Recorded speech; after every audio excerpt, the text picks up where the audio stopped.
Hello Gemini, welcome po sa inyong reading. So this is for your August 29th to the 31st, no? So para po sa mga bago, don't forget to click the subscribe button, smash the like button, comment below kung kayo po yung nakaka-resonate, and hit the notification bell. So kung gusto niyo pong sumali sa ating live sessions, sa kabilang channel po yan, that is Babaylan TV. No? Yan po ang ating unang channel catered for our international audience. So kung hindi niyo po naaabutan naman itong live sessions, pwede naman po kayong magtanong dito sa comment section as long as the question po is answerable by yes or no. Alright? So, Gemini, I want you to know that this is a general reading. You may resonate with the entire reading or you may resonate with some bits and pieces of the reading. Take what's only yours. So, simulan na natin. Gemini, ang nakikita ko dito, parang alam naman natin kung saan pupunta itong relasyon. It may not be easy because of, by the book in here, medyo may konting kabagalan.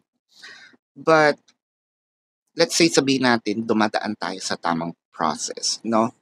Especially for those who are in a crushes, no label, no? Situationship. Um, yeah, it also applies to those who are not yet married, no? Kasi parang papunta naman tayo doon. Kaso meron lang tayong mga konting mga eskinita no nadadaanan. Our path towards our goal may not be, always a freeway, a straight path. There might be some bumps, along the way. Pero alam mo na meron namang pag-asa. Especially, nakikita mo naman na meron ding emotion, no, itong si person sa atin. Yun nga lang, marami tayong dapat i-consider, no?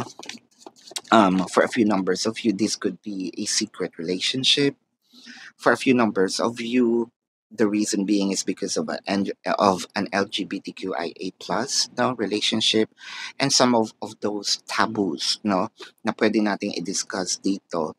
So I feel like we are actually considering a lot of things prior no getting into a concrete and firm relationship or committed relationship. So the Six of Swords, oh, there is a blockage of the Temperance. So it felt like meron talagang takot dito, no? Kasi instead of trying, no? By the way, I may be reading with the Gemini per se, the cross watchers or the person, directly. You may switch the energies. What I am reading is the dynamic, all right? So, parang yung takot dito is because of probably the maka-question ako, no? Ng ibang tao and I might not be ready. Although my emotion knows, no? Yung tinitibok ng puso ko, alam naman yon no? Kaso, I feel like I might not be ready with yung sasabihin ng ibang tao, um, or baka hindi ako ready dun sa part na hindi ako makapagtimpe, no? Mapatulan ko. So, um, there's always an attempt. However, parang because of the takot, sometimes nakukulangan ngayon yung kabila, no? Let's say kung ako itong nag-aantay, medyo nababagalan ako, medyo nakukulangan ako sa effort, no? So, the Nine of Swords, the Page of Swords, siguro parang ang unfair, no? Para doon sa nag-aantay. Dahil what I am giving in here is like 100% of my energy, no? But I feel like minsan hindi ko alam kung magseselos ako, nababastos ba ako. Um, meron kasi ditong mga sleepless nights, no? And actually, I wanna clarify that para kasing ang bottom line, no, ng kanyang tanong is, magkakatuluyan ba kami? Kami ba talaga, no? With a hangman and the four of swords. So, nananahimik lang itong tao na sabihin natin madaming tanong sa isip. Hindi ako hindi ko na hindi ko siya dini-discuss, pero pag-uwi ng bahay, para siyang laging nagpe-play sa isip ko, and natatakot ako baka hindi mapunta 'no, doon sa endgame or goal itong, relationship.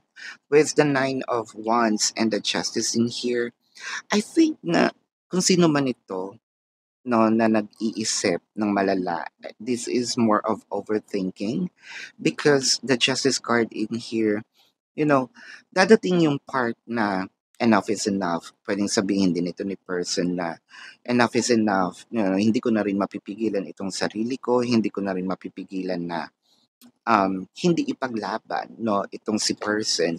So, I think that the gateway or the portal for your person to actually feel all of this is already happening.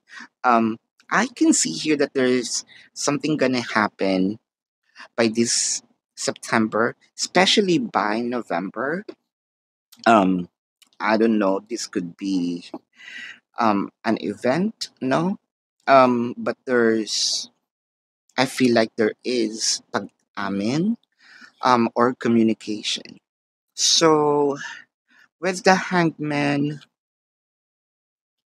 the empress, the fool card, and the knight of cups, I think the main issue in here is the security, no? I don't feel secure.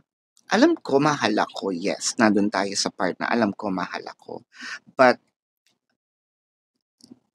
do I feel secure? No.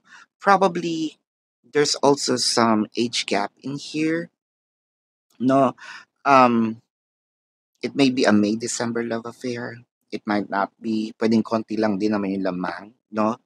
Or if we're not talking about the age gap, we're talking about the maturity. Baka kasing isa medyo pwedeng magka-same level ng age pero yung isip 'no, eh, isip bata yung isa naman masyadong madami na pagdaanan. So yung level of maturity, hindi yung wavelength ba, hindi nagme-meet. So this might be, yung parang mabagal na relationship but it doesn't mean that hindi ito mapupunta sa endgame. In fact, um, yung kumbaga ang kulang na lang i-offer nung isa is security para manahimik na yung kasi naapektuhan yung mental health 'no, nitong taong nag-aantay at yung taong nababagalan. Yeah, so pasensya na kayo namumugto yung mata ko kasi kulang tayo sa tulog, ayan. Iniraraos natin ito dahil gusto natin mai-deliver sa inyo on time. Are you thinking about me? And I wish we could be together, but it's complicated. What did I tell you? So there might be always, no, an issue of taboo in this in your reading as of the moment. Are you thinking about me? So parang naiisip mo ba no itong kalagayan ko? Um yeah, may mga dapat i-consider. How about me? Tanong naman nung isa, no? I think that nandito pa lang tayo sa part na the other person who's parang medyo hesitant is gine-gauge, no? But I feel like whoever this person is, parang they're gonna give in and give it a try. And, instead of letting go of the connection, would rather pursue and fight for this. So let's check the zodiac sign of your person. This could be their sun sign or a placement in their chart. So I'm seeing here Pisces, Aries, Scorpio, Libra, Sagittarius,